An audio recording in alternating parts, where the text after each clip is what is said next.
ako sa dostaneme k zostavám oboch tímov.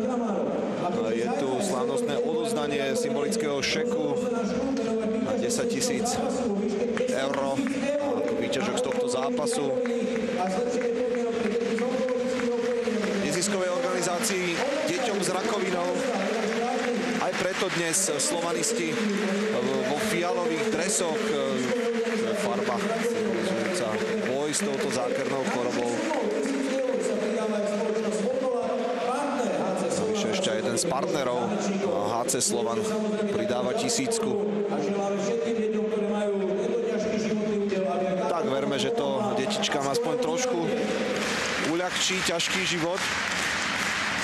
A že táto tradícia bude pretrvávať